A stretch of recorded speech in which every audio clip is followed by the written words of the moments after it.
Gold, trusted gold buyers. మీరు తాకట్టు పెట్టిన బంగారాన్ని విడిపించి ఈ రోజు ఉన్న మార్కెట్ ధరకు కొనబడను. ఇప్పుడు నాన్నగారి పర్సనల్ లైఫ్ గురించి నేనేం మాట్లాడినా అది వ్యక్తిగత చాయిస్. బట్ ఇప్పుడున్న ఆ రిలేషన్లో పవిత్ర గారి అసోసియేషన్ ఎలా ఉంటుంది అంటే మీ ఫ్యామిలీ మెంబర్ అయ్యారు. సో మీ నాన్నగారితో ఎలా ఉంటున్నారు, మీతో ఎలా ఉంటున్నారు, ఫ్యామిలీ మెంబర్కి ఎలా కలిసిపోయారు, ఇప్పుడు అంతా కంఫర్టబుల్గా ఉన్నారా? She's fantastic human being. నాకు అంటే వస్తుంటారు, రెగ్యులర్గా కలుస్తుంటాం. షీఈస్ ఆల్వేస్ వెరీ, ఎప్పుడు అందరిని పలకరిస్తారు, అందరితో కూర్చుంటారు. ఎలాంటి ఇది లేదు. She is a very happy go lucky woman. Okay, I feel డాడ్కి కరెక్ట్ మ్యాచ్ అని నా ఫీలింగ్. ఐ ఫెల్ట్ బికాస్ ఆయన కూడా కామ్గా ఉంటారు ఆవిడ ఉన్నప్పుడు. So I think after 50+ years is calm. So I think it's a good sign. అదే love, this never no time, no really time deadline or anything. Never too late correct to find the right person. అదే చెప్పాను కదండి, నేను 60 years తర్వాత decide చేస్తాను. అప్పుడు 70 ఉంటే 70 వరకు అప్పుడు డిసైడ్ చేస్తాను. అప్పటి వరకు నాకు ఎవరు రైట్ అని నేను డిసైడ్ చేయను. So yeah. అండ్ పవిత్ర గారు లాస్ట్ అంటే కృష్ణ గారిని కూడా కలిశారు, కృష్ణ గారి ఆమోదం కూడా ఉందని చెప్పి నరేష్ గారు చాలాసార్లు చెప్పారు అనమాట. సో వాళ్ళిద్దరి ఆ మూమెంట్ ఎలా జరిగింది? నేను లేనండి. బట్ వన్ థింగ్ ఏంటంటే నిర్మలా గారు కానీ కృష్ణ గారు కానీ డాడీ ఏమి డెసిషన్ తీసుకున్నా చాలా వరకు సపోర్ట్ చేసేవారు. బికాస్ వాళ్ళు చాలా కష్టాలు చూసి వచ్చిన వాళ్ళు. సో ఒకటి అర్థం చేసుకోవాలంటే మనిషి లైఫ్లో అన్ని పర్ఫెక్ట్గా జరగదు. ఒకటి దానికి కట్టుబడిపోయి మనం యాంకర్ అయిపోయి అక్కడే ఉంటావా, ఆర్ ఆప్షన్ ఉంది ఏమైనా చేసుకుంటావా. You want make something good of life. Today is happy. Correct. ఎవరు కంప్లైంట్ చేయడానికి ఉంది ఇప్పుడు? But that's the whole point అండి. అందరిని సాటిస్ఫై చేయలేము. కరెక్ట్. బట్ అందరూ చెప్పేది ఒకటే, నీ సంతోషాన్ని ఎత్తుక్కో అంటారు. నీ సంతోషం ఎత్తుకోవడానికి 2-3 డిసప్పాయింట్ అవ్వాల్సి వస్తుంది తర్వాత. అందరి లైఫ్లో ఉంటుంది. ఎవరు 100% అందరినీ సంతోష పెట్టలేరు కదా. Correct. So ultimately first what you feel matters. నువ్వు సెక్యూర్గా ఉంటే ఇంకొక 2-3 నువ్వు సెక్యూర్ చేయొచ్చు, కానీ నీకే టికానం లేనప్పుడు you can't go and try to make people happy. So Naresh గారి లైఫ్ మొత్తం చూస్తే అంటే అంత ఎక్స్పీరియన్స్ లేదు, కానీ నేను గమనించినంత వరకు ఆయన ఆనందాన్ని ఎత్తుక్కుంటూ పోతుంటాడు వర్క్లో కానీ తన లైఫ్లో కానీ. అండ్ అంటే ఇలా బతకాలరా, ఇది కదా లైఫ్, ఆ సాటిస్ఫాక్షన్ ఉంటుంది ఆయన లైఫ్ స్టైల్లో. మీ నాన్నగారి లైఫ్ నుంచి ఏమైనా తీసుకోవాలంటే, ఏమైనా నేర్చుకోవాలంటే మీరు కోరుకునేది ఏంటి? నేను కోరుకున్నా కూడా అవ్వదండి అది. ఆయన ఎమోషనల్ పర్సన్. బట్ కొన్ని విషయాల్లో ఆయన ఎమోషన్ మేనేజ్ చేసే లెవెల్లో నేను మేనేజ్ చేయలేను. And that's not possible. అది నాకు మా మదర్ సైడ్ నుంచి వచ్చిందో మరి నాకు తెలియదు. But that is what I am. So ఆ లెవెల్లో ఆయన కొంచెం ఎఫిషియన్సీ ఇంకా ఎక్కువ ఉంటుంది. ఎమోషన్స్ని ఆయన కొంచెం పక్కన పెట్టైనా కూడా he can finish some tasks. But నాకు కొంచెం, నేను ఎమోషనల్ పర్సన్ని నేను. సో కొన్ని డెసిషన్స్ తీసుకునేది లాజికల్గా ఉండవు. But that will give me different results. So నేను ఐడెంటిటీ మార్చుకోదలుచుకోవట్లేదు. And acceptance is important. ఆయనంత ఎఫిషియెంట్ పర్సన్ నేను కాదు. దో ఫిజికల్గా నేను ఇంకా ఎక్కువ చేయగలుగుతానేమో ఇప్పుడు, but work wise or experience wise is a task master. నాకు ఒక టాస్క్ ఇస్తా, ఒక టాస్క్ నీట్ కంప్లీట్ చేసుకొని ఫినిష్ చేసాను. మల్టీ టాస్కర్ కాదు నేను.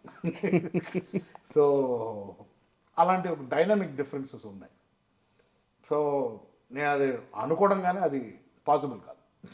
Both are little different. మా operation, the way we operate are different. యాక్చువల్గా ఇందాక మా పిఆర్ఓ ఇక్కడ వచ్చారు కదా, ఆయనతో మాట్లాడుతూ ఉంటే ఈ బయట నేను ఒక few months back hero Suman గారిని ఇంటర్వ్యూ చేశాను. ఆయన ఇదే స్టూడియోలో షూటింగ్లో ఉంటే, షూటింగ్ అయిపోయినాక నాకు ఇంటర్వ్యూ ఇచ్చారు. నా ఫస్ట్ సక్సెస్ఫుల్ ఇంటర్వ్యూ అది. అంటే నా లైఫ్ టర్న్ అయింది. ఈ నేల మీద కూర్చొని నా లైఫ్ టర్న్ అయిన ఇంటర్వ్యూ అనమాట. ఈ విషయం ఆయన చెప్తుంటే సార్ చెప్పారు, ఇది ఆమె చేతుల మీద నిర్మాణం అయింది, ఇక్కడ ఎంతమంది బతుకుతున్నారో తెలుసా, ఆ నేలలో ఉండే మంచితనం అది. 40 కుటుంబాలు ఈరోజు మీరు ఊరి నుంచి తీసుకొచ్చి మీ దగ్గర పెట్టుకొని వాళ్ళకు ఒక పోషణ, ఒక లైఫ్ స్టైల్ ఇస్తున్నారు. నిజమేనా? 100%. ఇక్కడ ఉన్న స్టాఫే ఉంటారండి. ఇక్కడ 20-30 పీపుల్ ఉంటారు. అండ్ ఆవిడ సపోర్ట్ చేసే ఫ్యామిలీస్కి ఇప్పుడు చెక్స్ వెళ్తుంటాయి.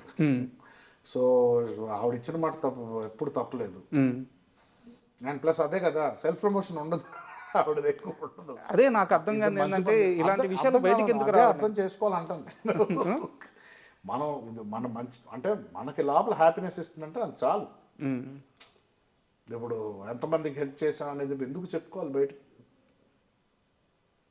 నువ్వు హెల్ప్ ఎందుకు చేయాలనుకుంటున్నావు? ఒక పలానా పర్సన్కి హెల్ప్ చేస్తే నీకు హ్యాపీగా ఉంటుందేమో. నా ప్రాబ్లం ఏంటి, నాకు గిల్ట్ ఉండేది. మన లైఫ్ బాగుంది కదా మనకి. ఇప్పుడు నా కంపేర్ చేస్తే చాలామందికి సేమ్ ఈ లగ్జరీ ఉండదు కదా. సో ఎవరైనా కొంచెం హెల్ప్లో ఏమైనా డబ్బులు అడిగితే పర్వాలేదు పోని మనం ఇచ్చేస్తే బెటర్ అని. ఇలా ప్రాబ్లం అయిపోయిందంటే దాని తర్వాత ఇచ్చుకుంటూ పోయి నా సొంత కారు అమ్మాల్సి వచ్చింది ఒక టైంకి. అవునా?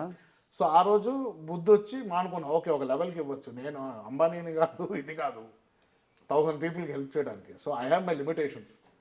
సో హెల్ప్ ఉన్నప్పుడు చేయి, లేకపోతే దేవుడు కూడా శ్రమించడని ఎవరు చెప్పారు. నీ దగ్గర 10 రూపాయలు ఉంటే 2 రూపాయలు 3 రూపాయలు హెల్ప్ చేయి, నీతో నువ్వు పెట్టుకో. ఓకే, నీ దగ్గర 1000 రూపాయలు ఉన్నప్పుడు అప్పుడు 100 రూపాయలు ఇవ్వు, ప్రాబ్లం లేదు.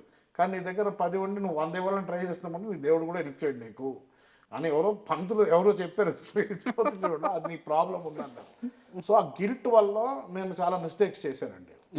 ఒక గిల్ట్ అంటే నేను ఒక పాయింట్ తర్వాత ఎయిటింగ్ అయి మానేశాక నా అమ్మకి అర్థమైంది వీడికి సంపాదన లేదు, యాక్టింగ్ అడిగాను. సో ఎంతో డబ్బులు పాకెట్ మనీ ఇవ్వాలి కదా, అది ఈరోజు వస్తుంది. ఇప్పుడు ఐ డోంట్ హ్యావ్ ఇప్పుడు కొన్ని నేను వరీ అవ్వాల్సిన అవసరం లేదు. బట్ కొంతమందికి అది లైఫ్, కొంతమందికి రేషన్ కావాల్సి వస్తుంది. అప్పుడు I feel a little bad. కాదు, నాకు డౌట్, ఎందుకు మీరు ఈ ఆస్తిని మీరు స్వతహాగా సంపాదించుకునే డబ్బుని వేరువేరుగా చూస్తారు? చాలా ఇంటర్వ్యూలో చెప్పారు మీరు ఇదే విషయము. అంటే దాంట్లో ఏముందండి ఇది చెప్పడానికి? దీనికి వారసుడు మీరే కదా. వారసుడు వాడి కొన్ని వేల కోట్ల రూపాయలు ఎక్కడ పడితే అక్కడ ఆస్తులు. నా ప్రకారం వారసుడు అంటే ఈజ్ అ గేట్ కీపర్. సంపాదించి పోగొట్టకుండా చూసుకోవాలి. నేను ఈ ఎగ్జాంపుల్ నేను అంత క్లియర్ కట్ గా చెప్పాను కదా. నేను సంపాదించిన డబ్బులు నాకు ఎలా తెలుసు ఎలా వాడాలో చెప్పాను కదా. ఇప్పుడు నాకు 21 years నాకు 10,000 వస్తే వెళ్ళి స్టార్ అవుట్లో తగలబెట్టాను. ఈరోజు 10,000 వస్తే ఇంకో 2-3 గురించి ఆలోచిస్తాను నేను. మనకి ఏముంది ఇప్పుడు, కొంచెం సేవ్ చేద్దామా, రేపటికి ఏమైనా కావాలా, అది. So difference. సో ఒక ఏజ్, ఒక ఎక్స్పీరియన్స్ కావాలి. అంతవరకు నేను సంపాదించిన డబ్బులు నా డబ్బులు కాదు.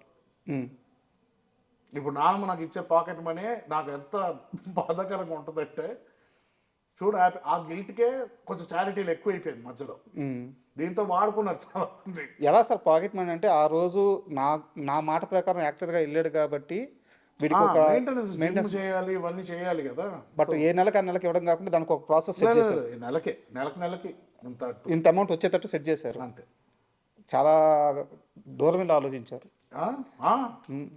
అంటే ఐ థింక్ దానివల్ల నేను కొంచెం మెంటలీ కూడా లేజీ అయ్యాను నా ఫీలింగ్.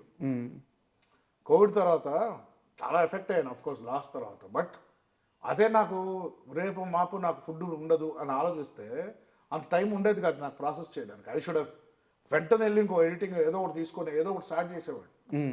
బట్ నాకు ఆ లగ్జరీ వచ్చింది. ఆ లగ్జరీ గిల్ట్గా మారింది మళ్ళీ. పనికిరావు నువ్వు, హ్యాపీ ఎన్ని రోజులు ఇంకా అదే పాకెట్ మనీ. మీకు అభ్యంతరం లేకపోతే ఆ అమౌంట్ చెప్తారా, నెలకి ఎంత వస్తుందో? ఏది అండి 3 to 4 or something becomes 3-4 lakhs. Yeah, crores కాదు, lakhs. బట్ దాంట్లో నాది EMIs. I don't say everything. నాకు మళ్ళీ ఇదే డౌట్, మీకు ఈఎంఐ లేదు, మీరు ఇంత పెద్ద సామ్రాజ్యానికి వారసులు. That is the principle. Every time do take anything, ఏదైనా తీసుకున్నా లోన్స్ తీసుకో. Banks are there, will give you.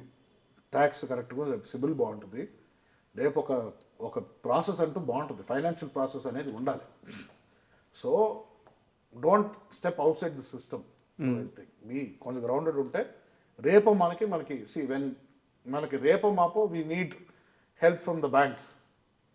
ఏదైనా చేయాలనుకుంటుంటే, if I want start a venture, develop relationship with the banks. ఉన్న డబ్బులను అలా తగలబెట్టేసుకుంటే ఎలాగా? Rotation is important. That is any smart parent would do that. Savings, rotation, EMIs, CIBIL is very important in life. So అది 100% ఒక procedure అండి. ఇప్పటికీ finance అంటే నాకు కొంచెం ఐఎమ్ మోర్ క్రియేటివ్ పర్సన్, నేను అట్ సైడ్ ఉంటాను. కానీ ఫైనాన్షియల్ వచ్చేసరికి నాకు చాలామంది అడ్వైసెస్ కావాలంటే తెలిసి ఫ్రెండ్స్ కానీ I take every once advice ఏం చేయాలి, ఎందుకంటే నాకు అంత ఐడియా లేదు.